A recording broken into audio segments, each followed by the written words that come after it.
Race 2, 30 seconds to go. The wind is more south now. We had very south-southeast.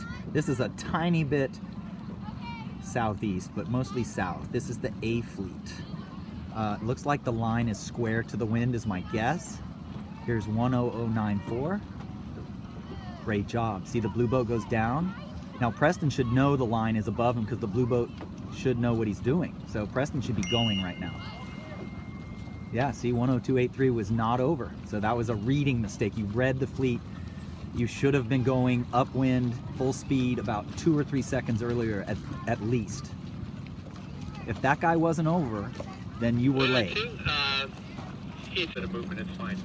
Okay, considering you were in bad air there, you did not lose that much. Now what you need to do now is head down and get moving. There is plenty of wind right now. You're pinching.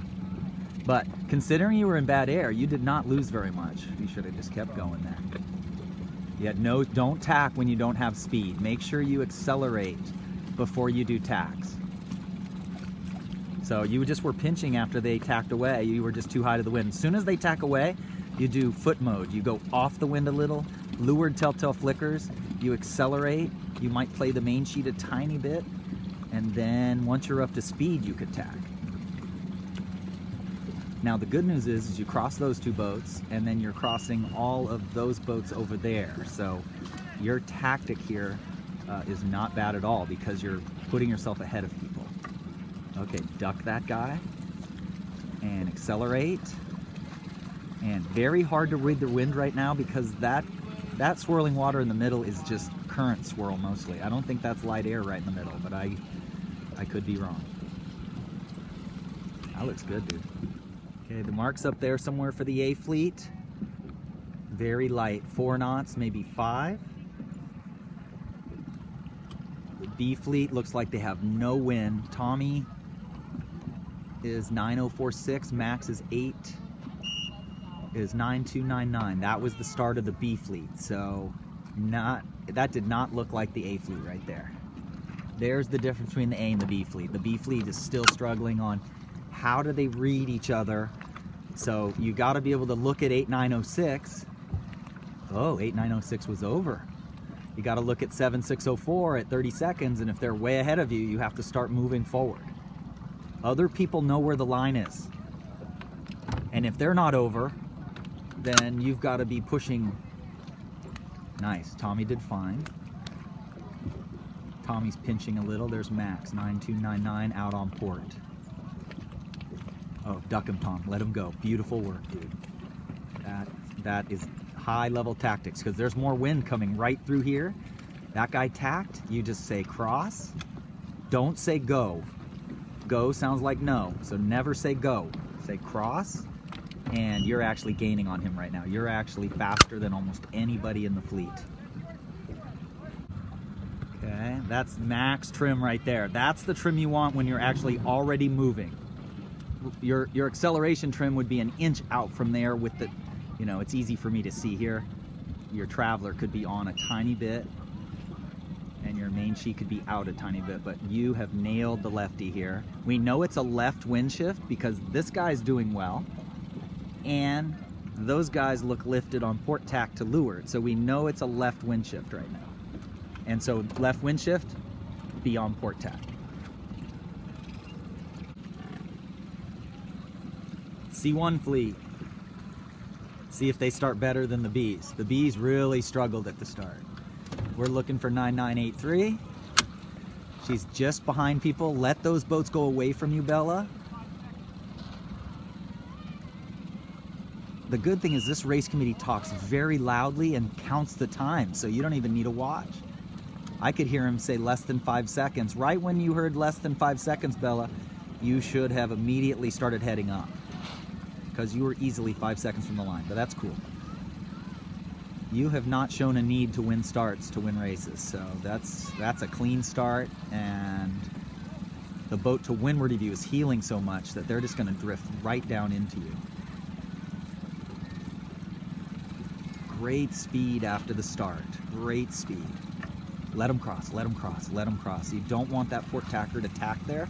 Good job. You killed the orange boat. Do not start tacking. Oh, that was a really not a good move. Oh, you made it. Never mind. Holy smoke. Sorry, I didn't think you were making that.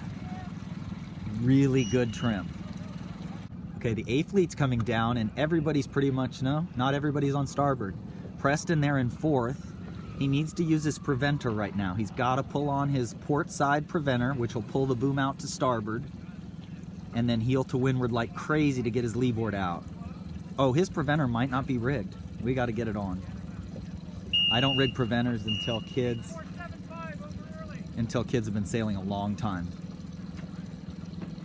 But he's definitely at that point. So he's in 4th. He's going to end up rounding 5th because he's not looking upwind of him. 10061 out there is heeling and flying. So that's okay. 5th is great, brother. Okay, we just started the C2 fleet and Stella first place start. And we worked on modes upwind. So what we do is we're learning to press head off the wind a little, get the leeward telltale to flicker around. That means we're what's called pressed. And then once the boat gets moving, we head up and the leeward telltale sticks to the sail. We call that VMG. So when the telltale kind of sticks to the sail, that's our fast angle when the boat's up to speed. And then squeezing is going up until the windward telltale moves, but we are not squeezing at all today unless we get some huge random puff or something. But that was a great start. So she's too high right now. I can see her windward telltale moving.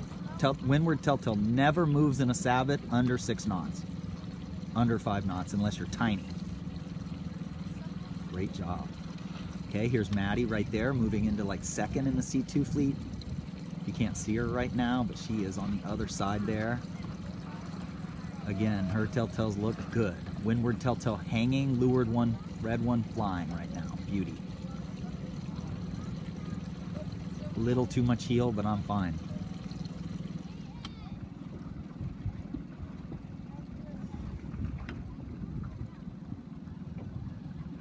More than 1 minute to go for the C3s. Everybody in this fleet looks in good shape right now. This looks really good. Chris should be going back the other way. Not a lot of starting experience, but fundamentals is we start on starboard until I tell you you're allowed to start on port. I'm not saying you can't start on port. We don't do it unless it's a last resort and we know we're not going to foul people. Once we start getting up to the B and the A fleet, we might start on port if we think it's going to work and we're really skilled. But right now, it's all about start clean on starboard tack. Now, Taylor is trimmed close hauled right now. You see how tight his sail is? He's going upwind right now. That means that this flag right here is further upwind than the other flag. So we should be starting down towards this end if we knew. This flag is more upwind. This starting line is not perpendicular to the wind.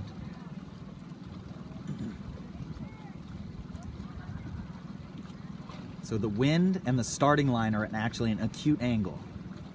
Less than 90 degrees difference between the angle of the starting line and the wind direction. So this end is where we'd want to start on starboard. Taylor did a good job. Go back to the middle, 24. That was it. That was the start right there. He just tacked a little too late, so he didn't have time to get up to speed. He should have tacked earlier, so he gave himself more time to accelerate. Into race 3, and then after race 3, we'll assess if we give him a little break for some coaching. Stella out there just rounded the orange buoy, and 2nd place is way back there. Nice work. Holy smoke screens, you sailed a perfect upwind leg. Here's Max, leeward forward. Pretty well from the coaching standpoint. I think for him, race 3, we're going to work on starting better, more in the middle. We're going to start working on a middle starting. And Tommy tacked out and went out. You guys will remember in race 2 that you both hit the leeward mark. Both races now, we've hurt each other. That's not what we do. So race 1, we got too close to each other. We started racing too much, and then in this race we also got too close to each other, and something happened where we both hit the pins, leeward mark I mean. So We got to start working more together, like thinking ahead. A fleet, here comes Preston. Race 2, easily in 4th. Both jobs, that's looking pretty good. Looking great. C2 fleet, here comes Stella with just a country mile lead. I mean, she's in first by a mile. Maddie's in second, right there. Let's see how her mark rounding is here. Good, so we come around this mark, we accelerate here, then we check luff. If it was a close race, we'd check luff, make sure we're right on the wind. Then we would turn down a tiny bit until the leeward telltale flickered a little to give a little more power. And then we would go right on the wind. But you do a check luff at leeward marks to make sure you're not reaching after the mark. You do not want to reach at all. Now with this big a lead, all you do is look upwind and look for the next puff. If I was her, I would take a tack over right now. She doesn't know this, I never taught her this. I would get on starboard right now. I would go on starboard up into the middle of the course, and as soon as Maddie gets ready to round this mark, I would tack back onto port tack. So, but right now it's about getting to the next puff if you're winning. The water is moving from our right to left. You can see her drifting sideways, so this is the opposite direction current usually runs in Alamitos Bay. Usually it goes from our right to left here, going back into that corner where the power plant is. It's very cold today, so no air conditioners are on in LA, and therefore the power plant's probably not sucking, barely sucking. Okay, first in C3 is Taylor by a country mile. Here's Preston in A coming back upwind.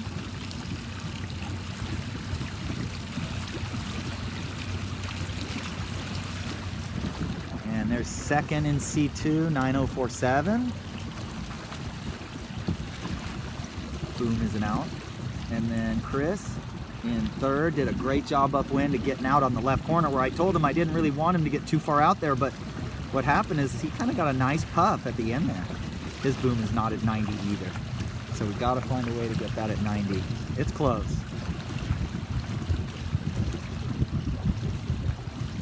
Okay, Preston coming across here. We got a mix of boats. This is an A-fleeter.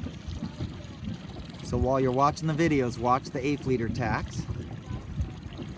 Watch them over and over again. Then that's Maddie in C2 behind him, heeling too much.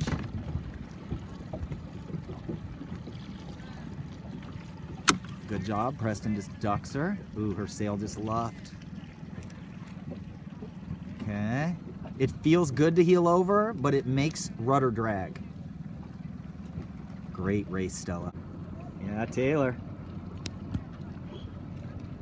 These are C2 fleeters right here. So you're starting to move up into the C2 fleet in this race. There's Chris way down there to leeward, probably, I don't know exactly what place he's in because I'm not sure which fleets those boats are in. I think he's still in the top 5 easy. Here's Taylor just smoking. See that? That's perfect heel. Just the windward chine out of the water like that.